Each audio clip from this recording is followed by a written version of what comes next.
This episode is sponsored by Contentfy, a premium video editing and content repurposing service for busy content creators, influencers, brands, podcasters, YouTubers, and marketers. Contentfy provides unlimited end-to-end editing and repurposing services to help you get your video and audio content edited and repurposed quickly, easily, and reliably. Join other busy content creators, founders, brands, and marketers who now spend even more time creating while they take care of the rest. You no longer need to worry about spending hours editing anymore. Just create content, build your audience, and grow your business. If you're a content creator looking to save time and money, or looking to outsource your content marketing team, get your first free video edited now at contentfy.co. If you'd like to sponsor the SaaS District podcast or recommend any guests that you think would be valuable to be on the show, visit horizoncapital.com/SaaS-podcast today. Thanks again, folks.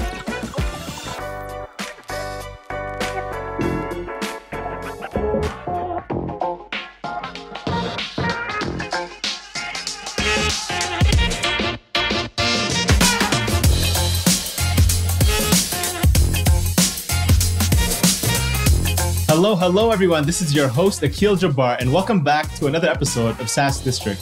In today's episode, we'll be talking about enabling business intelligence in your SaaS to accelerate expansion revenues and improve retention. Today, we have our guest, Zandra Moore, joining us.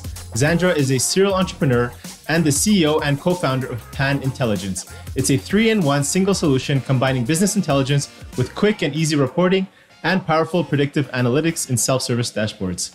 Zandra has over 20 years experience in technology and entrepreneurship that has led her to be named as one of LDC's top 50 most ambitious business leaders in 2020. So welcome, Zandra. Super excited to have you on SaaS District Show today. Thank you so much for having me. No worries. So we always like to start off. Let's tell us a little bit about your personal background, past positions and ventures, including No Code Lab and Lean in Leads, up until joining and launching Panintelligence, I believe, in 2010. Yeah, thank you. So I've always been a software lady. I've always been in tech, and I'm fortunate enough to have had the inspiration at home. My mum was one of the sort of early vanguards in tech. In my home, we always had a computer, and she was selling servers and computing into business for companies like Digital. And then she sold the internet when it was the information superhighway. And she sold the cloud when it's called advanced infrastructure provision. So it's hard not to be inspired when you grow up with a lady like that at home, right? So I've always been in tech. I had a great role model.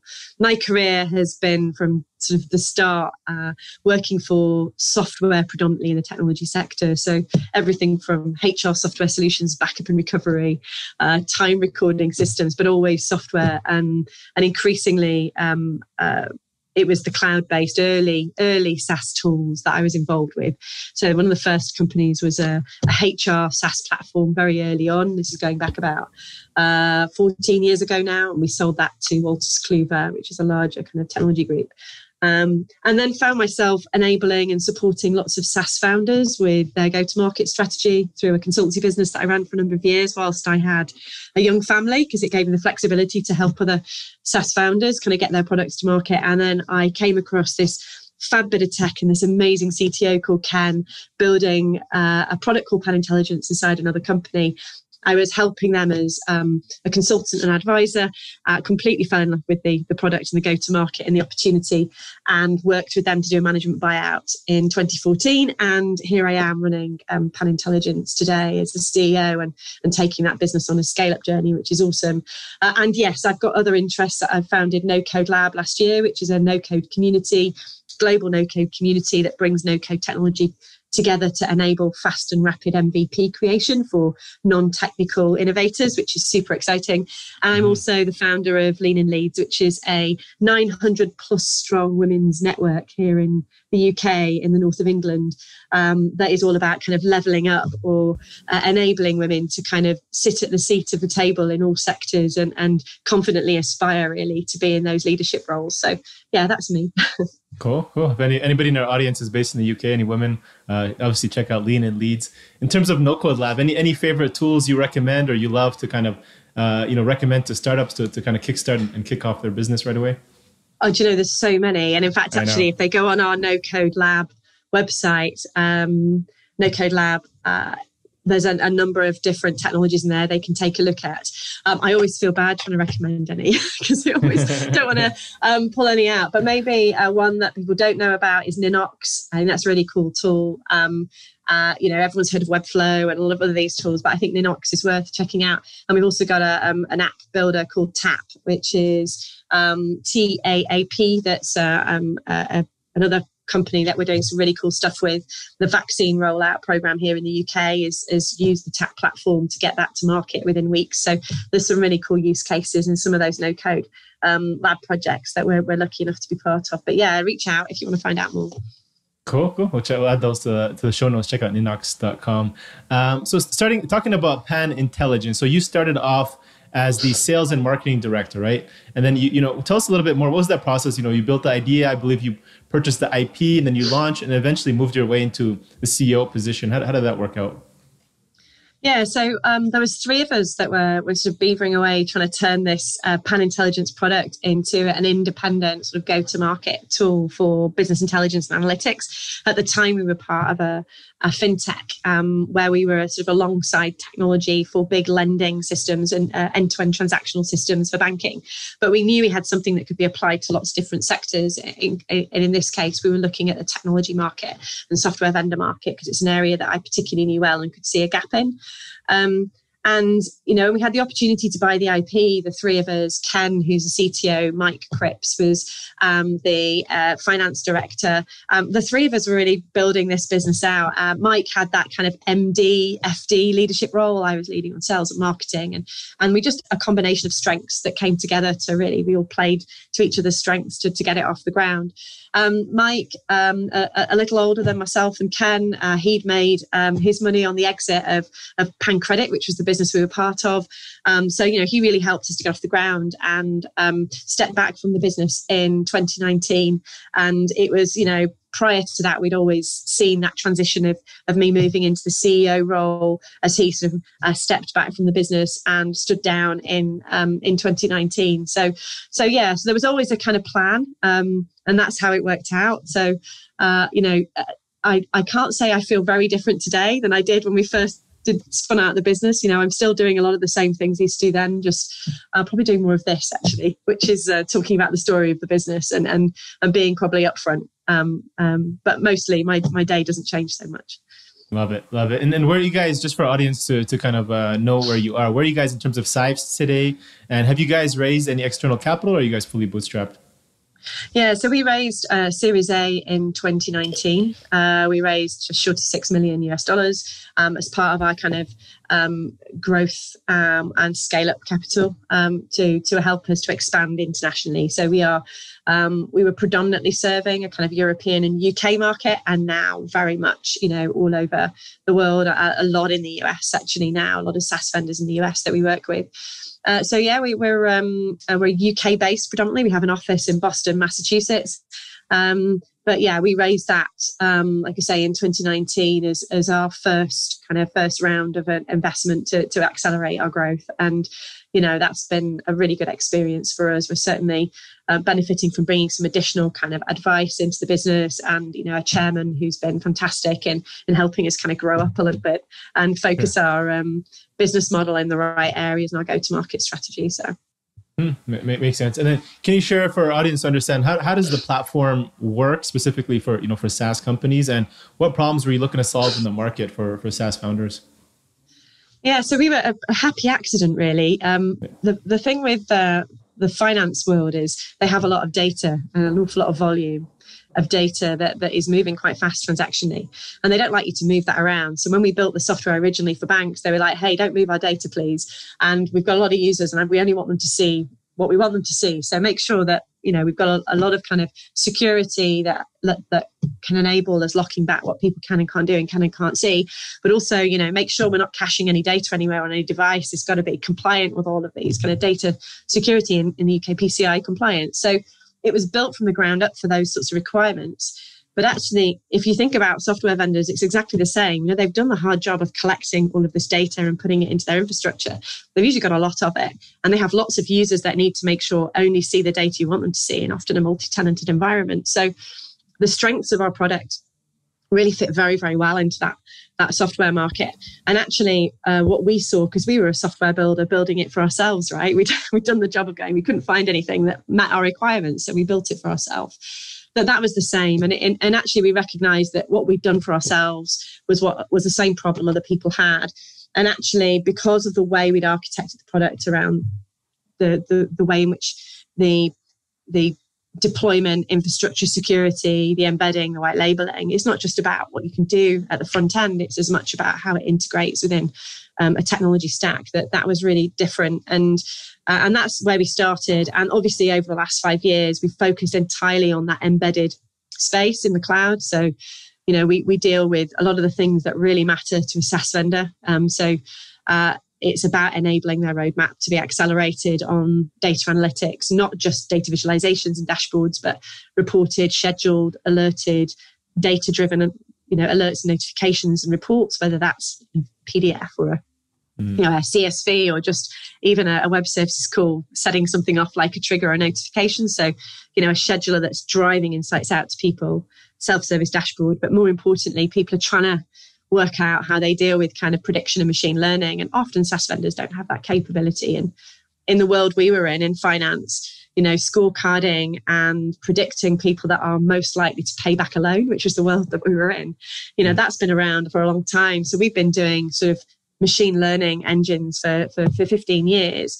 All we've done is made that a self-service layer that software vendors can configure very easily as many predictive models as they like, and as new data comes in, kind of score that and then trigger and drive nudge alerts or just present a list of decisions that people can make, frankly. So we've made it super simple to do 3 things, hindsight reporting, real-time live data visualizations, and prediction that any user can do for themselves. So they don't have to rely on their dev team doing it. Their end users can do it for themselves. So, I think it's been an interesting space to be in. But I don't think if we'd have had that early customer base of fintech, we would be, we'd be where we are now. I think it really helped us to be different, and it certainly stood us very well. Yeah. So we talk about accelerating the expansion revenues and also improving retention, and also standing out from your competition. Why would you say, like using business intelligence, reporting, analytics is, important for SaaS founders? At what stage should they consider using it, and how can they truly leverage the potential themselves? Like, if you give kind of tactics, if I'm a SaaS founder looking at this, how can I really start using this and driving my company? Yeah, we sort of deal with a number of different stages of sort of SaaS growth. So very early stage where there's sort of new entrants or maybe challenger SaaS technologies, we can be used as a way to differentiate from the incumbent SaaS players. So having things like prediction or machine learning as a differentiator can really help them to stand apart. So sometimes it's less about helping existing customers to drive value, but actually about differentiating their proposition. So we often find with those earlier stage companies, it's about their proposition. It's about their go-to-market kind of differentiation. Are we an extra crown jewel for them, right? If they're a little bit more mature and they've got a lot of customers, it often is about those key customers that they may be at risk of losing. So it becomes a retention strategy to enable them to get better access to their data quickly, easily for themselves without being frustrated that it's kind of locked away within that SaaS platform. So it can be as much to do with retention and also at that stage, because you can license it to be able to give customers a different experience, you can start to create expansion revenue opportunities by unlocking self-service capabilities or advanced analytic capabilities that you can then create upside revenues from and expansion revenues. So it depends on what the compelling reasons are for the SaaS vendor. Sometimes it's retention, sometimes it's expansion, sometimes it's both, and sometimes it's all 3, right? Competitive differentiation on top of that. There can be all sorts of drivers. And it's not, it's easy for us to help people at whatever stage they're at. The technology's been designed that it's a usage-based model. So if you're small, you're paying for the value you drive from it.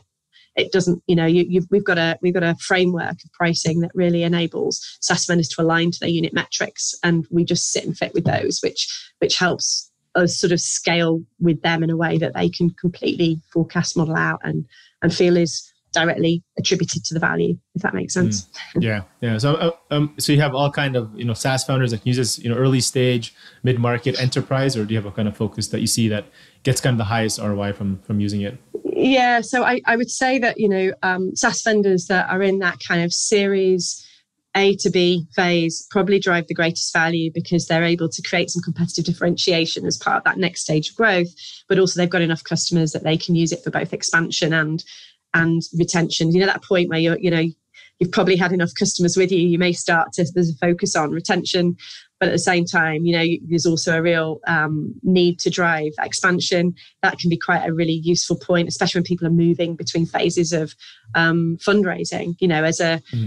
By enabling this technology, we can have an impact on retention and expansion, right? And show value for that. So I would say that's a good phase for us. But then, we have people at all stages. But I would say that kind of series A to B to C, maybe, probably now. Very different here in the UK. A series A is very different to a series A in the US and in other territories. So it's a very gross generalization, I think. Sure, yeah. So, let's speak about that kind of market that you mentioned, let's say series A plus.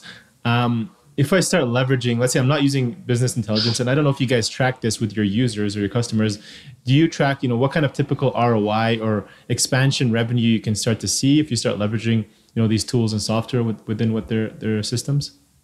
Yeah, I think it's a brilliant question, and I wish I had a really clear answer to that. I think this is an area that we don't always have a lot of exposure to because they're not necessarily passing that through to us entirely. So we will give them a cost per unit based on whatever their unit metric is, whether it's a sensor, a customer, a user, or a site. It doesn't matter. And they know what that cost is. What they then pass on to their customer, whether they choose to or not, is within their control. And frankly, we don't have visibility or ask for visibility of so they could have 200% or 500% uplift on whatever the unit metric is to us. We just define that unit. So I don't know. That's not a very great answer, is it? I probably need a better answer to that. I don't know. But certainly the point is that they have control over that, which is great, right? They can decide whether they give it away or they generate an expansion revenue stream from it. Very cool. So I want to talk about kind of the growth story of how you guys got to where you are today, right? You and the founding team, you guys grew the company now to, I think, 50 plus employees. You have over 200,000 users. Can you share what are some growth opportunities and strategies you could share that, maybe for other founders who are trying to scale their business, and what has worked best for you? Yeah, so we've always been an indirect business model. What I mean by that is we've always been white labeled and embedded. We've never sold directly really to end users. We've had a few, but they've been more by chance or by relationship than by intention and design. So we're always white label and embedded. And there's a bit of a challenge with that because our competition are big known brands like Looker or SciSense and people like that. So people don't often know that we're the engine inside the tool. But as a scalable growth strategy, it's been a really powerful one for leveraging ecosystems and networks. It's part of the reason I set up No Code Lab, is that we get the benefit of actually the customer has already invested in technology that we become an embedded part of. We're able to give a huge amount of value at a price point, but we get the benefit of actually that user expansion quickly within their base of customers. So, we all know that one of the sort of golden areas for SaaS is its usage and building that usage out rapidly. For us, our strategy enables us to do that by leveraging the relationships that these SaaS vendors have already created within their own base, right? And but outside of that, we working more and more with alongside technologies, so partnerships with people like ETL providers such as Matillion and Panoply, database providers like Snowflake, Firebolt, Redshift, or on the AWS marketplace, or even data consultancies that are building out kind of data warehouse environment. So, that kind of ecosystem where we're all part of a data story, having those relationships helps us to kind of add broader value than just the embedded technology that we are. So we can drive a lot of value and enable that through other partnerships or relationships that we have as well. So Cool. that works really well for us. Like I say, an ecosystem focus in our go-to-market strategy. No, it makes sense. I mean, yeah, but channel relationships and integrations, I think that works fantastic, right? Leveraging other bigger people's kind of traffic and user base. Have you tried any kind of growth experience? Maybe I think it's equally important to see, you know, what hasn't worked or what's failed and you hope that would have. So marketplaces. Okay. I think interestingly, I'm saying one thing and then another, but it's truth, right? I think marketplaces, you know, just building something, putting it on a marketplace and hope they will come definitely doesn't happen. Strategic partnerships where you're driving kind of content campaigns and initiatives together and talking to the market in a much more kind of conversational way or in a community way do. But certainly, you know, spending a lot of time and then putting it onto a marketplace and not doing the other part of it really doesn't work. So yeah, we did that early days of Salesforce, Sage, where we sort of, you know, put the energy into getting kind of live on the marketplace, but we hadn't done enough of the work around it from, like I say, marketing and community engagement and content and building community relationships. Now we do. But yeah, marketplaces need a lot of work around it, if that makes sense. That kind Interesting. Yeah. So you guys did list on Salesforce Marketplace, and you said you didn't get as much kind of results as you hoped. Was it just because you didn't really push to drive it, or would you? We didn't. We never got on the marketplace because we realized it wasn't going to work for us. We did on the Sage Marketplace. We still are on the Sage Marketplace, but they don't. It was a noisy marketplace. So the amount of work you need to do to get kind of noticed for us felt like we were in the wrong place. And actually, that's not our go-to-market strategy, being a kind of marketplace add-on. We're embedded within the likes of a Salesforce as opposed to in their marketplace, because that's the right kind of strategic partnership for us. We were, it was just a learning very, very early on that wasn't the type of strategic partnership would work for our go-to-market strategy. But yeah, it works for a lot of people, right? And that's not a criticism if anyone chooses to go to market that way. I hope people don't hear it that way. But for us, it was not the model that would enable us to scale, because we weren't really committed to having to work those ecosystems independently. You have to put a lot into that. You have to do an awful lot of work in that ecosystem and be really kind of invested in that partner, that one partner. And that's the reality. You've got to be really part of that Salesforce, committed to that Salesforce ecosystem, and they have to see you very committed to them. Otherwise, you don't get the profile and you don't get the kind of visibility, and therefore you don't get the traction, right? So you've got to be very, very committed to marketplaces and almost dedicated to start with if you're quite small, I think. So. Makes perfect sense. Kind of shifting gears, I think you speak a lot about this, and I think it's super important for founders to learn a little bit from, is how do you go about kind of creating a company culture that attracts and also retains top talent? Because I think that at the end of the day, that's what drives your company forward. You guys have 50 plus employees now. What is the culture you kind of like to set, and how do you create that? Yeah, it's we had a really great opportunity when we did the management buyout to kind of rip up the book and start again. And we were all really passionate about creating a culture that drove innovation, and we all believed that people only innovate when they can take risks and feel safe enough to take risks. And people only feel safe enough to take risks if they feel supported, and you need to support people by knowing what their ideas are. So you have to have this open culture. So we had these 3 values: open, supportive, innovative. And, if you've got an open culture where everybody's ideas are valued, and then you support them in being able to test out those ideas and let them take as many risks and fail fast, often a phrase we hear time and time again, right? But true. If people feel safe and they feel supported, then they'll innovate quickly and they'll try out new things. And that's how you test and validate in an early stage company, I believe. And actually people feel valued if their voices are heard and they're allowed to kind of play to their strengths and do the things that they think will drive value. So, alongside having a culture of, an open, supportive culture, which we do, is actually also making sure that you recognize that if people aren't playing to their strengths, actually is probably harder for them than if you put, so we build a role around the person as opposed to a person around the role. So somebody comes in and we have a job description, and we realize they've probably got some strengths they haven't recognized. Often people don't see it in themselves. You have to kind of go, hey, you seem to be like really passionate about it, I'm really good at it. So we will then tailor the role around them, and we'll move them into a role with their obviously with their interest and commitment and agreement to do so. But that is about getting people to play to their strengths and then plugging the gaps around them where perhaps they don't play to their strengths. So strengths culture focused on the individual strengths and talent, and really kind of making sure that open communications, really supportive dialogue, and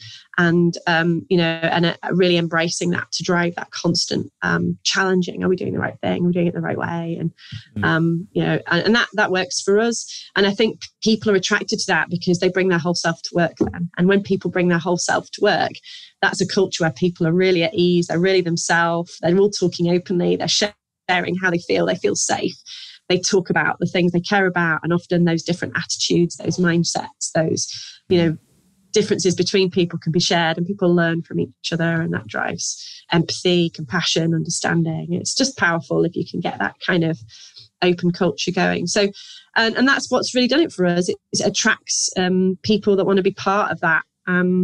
And people then go out and say, hey, I love working here because, and that attracts people that want to be in that kind of space. So where they can really bring their ideas to work and have them respected and play those out in a safe space, I think. So I don't know if I really answered that clearly, but I think that's at the heart. That's the heart of everything that we do here. No, you did, yeah. I think having that safe space where people enjoy coming to work, I think that speaks volumes for everything that continues to attract more people who also want to come into that safe zone. Can you share any mistakes? I think that's important for something that you've learned along your journey that maybe SaaS founders can reflect on and learn from you, and maybe avoid themselves. I've made tons of mistakes, and I'm going to continue to make tons of mistakes and enjoy making them, because I think I suppose it's not being too tough on yourself when you make mistakes, and not being too tough on other people either. I think mistakes are such a huge part of actually building a successful business or growing as an individual. So I don't know. I think there's lots of things really I could say about that.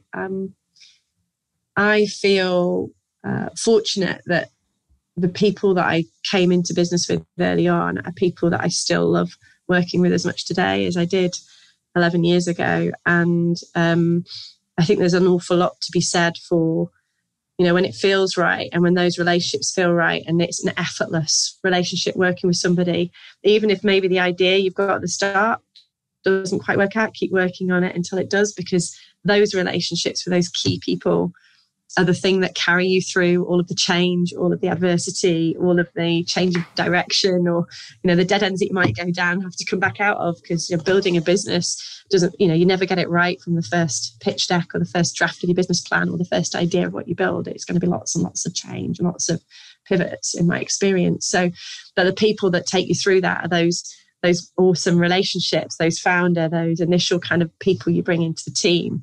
And that is the bedrock of everything. It's not really the tech, it's those people and the quality of those relationships and the fact that we all sort of complement each other that makes the business work.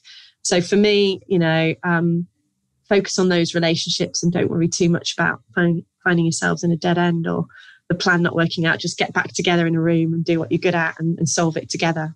Focus on those relationships. Love it. Yeah. Love it. So shifting gears kind of towards like the rapid fire questions. Obviously you can take your time, a little bit more personal, but starting off, what's one piece of advice you wish you had known and would tell your 25-year-old self? 25-year-old self. Oh, God. I don't know, really. I don't regret anything. And just don't be afraid. God, I think that's a standard line. Everyone, I think, don't be afraid. Don't be afraid. Just try. There's no no failure in trying, right? And just try. You don't know till you try. It's amazing what you're capable of if you just try and have a go. And yeah, I constantly surprise myself at what I'm capable of. And that's a wonderful feeling. So, getting rid of that fear and just having a go and try not to worry about where that might take you, I think. Love it. Love it. What are some of the biggest challenges you're currently facing in order to continue to grow Panintelligence? Meaning, what would you say keeps you up at night these days?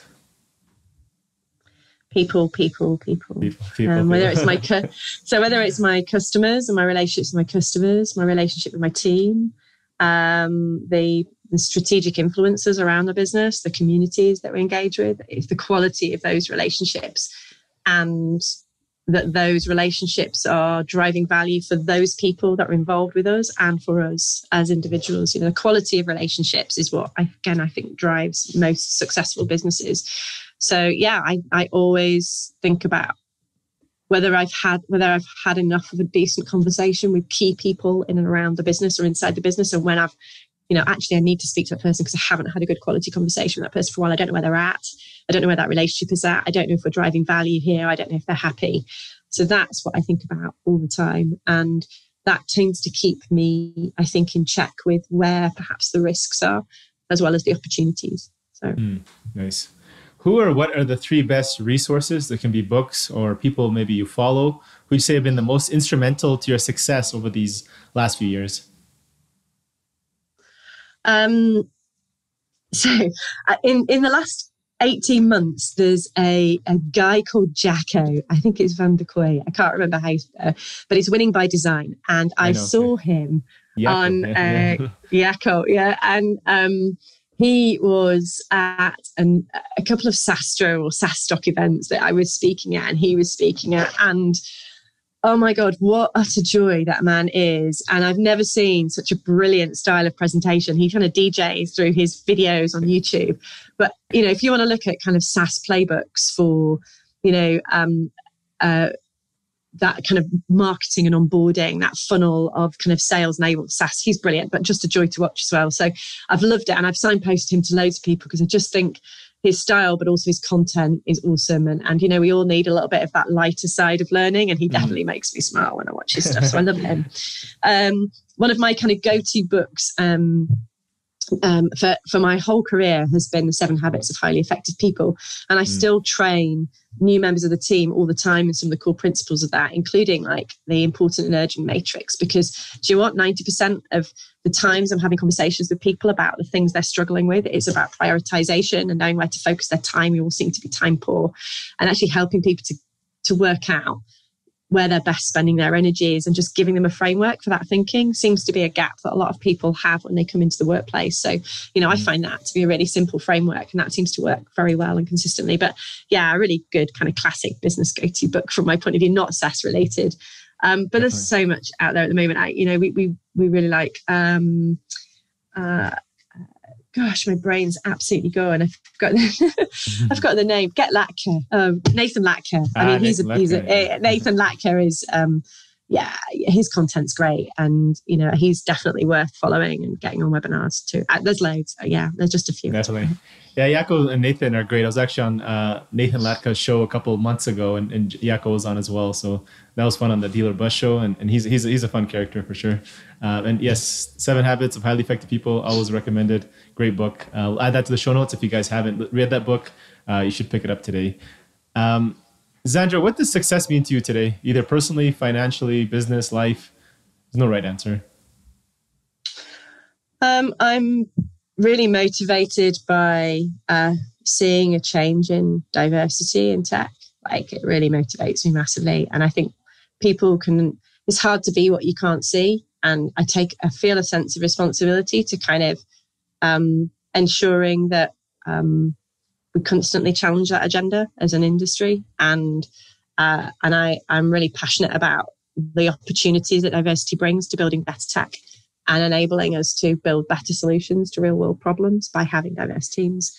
And also, would love to see more women leading tech companies. I think, frankly, it's, only going to do good things for the industry. So, so what really floats my boat, that's an area that I get really, really passionate about, do a lot in, focus on outside of work. And a really good result for me is to have been a small part in the story of enabling a change in diversity in this industry.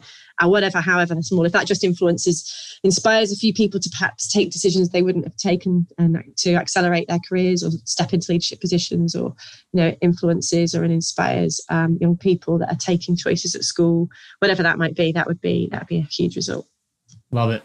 Yeah, I mean, we're always looking for more, women tech founders to jump on the podcast. If you know anybody or anybody listening in who wants to be on our show, I think we'd love to have you. I think we're pretty good. I think I would say maybe 30 or 40% of our guests are probably women, but we'd like to get that up to be at least 50-50. So if you guys are listening, feel free to reach out. So Zandra, kind of last question here. Where can our audience or founders get in touch with you to learn more about how they can start leveraging business intelligence with their business, or just get in touch with you to say hi? So LinkedIn is my absolute favorite medium of choice. For if anybody connects with me and says they've been on this podcast, I absolutely will reply. I will connect. I love to make connections that way. And then if we can jump offline onto whatever channel that everybody would prefer at that point. But yeah, find me. I've got an unusual name, which helps. So Zandra Moore, and again, Panintelligence. So you just type that in and you'll find me, and then just connect and we'll start there. We'll start the conversation there. At Zandra Moore on Twitter, if you prefer Twitter. Again, I'm fortunate to have an unusual name, so pretty easy to find. But yeah, start there and I'll be sure to follow up. Awesome. Thank you so much for jumping on SaaS District Show today, Zandra. It was great chatting with you. It's a pleasure. Thank you so much for the invite, and good luck with this. I think it's a great way to share stories. Definitely. Cheers. Thank you all for watching this episode and joining SaaS District today. Don't forget to like, subscribe, and hit the bell for future episodes where we interview top leaders in the SaaS industry. If you're a SaaS company looking to grow and unlock the true value of your business, get in touch with us at Horizon Capital, and myself or one of our consultants will provide a free assessment to help you get there and hit your goals. If you have any feedback or suggestions for this podcast, please comment down below and help us improve our content for you all. Thanks again, and see you on the next one.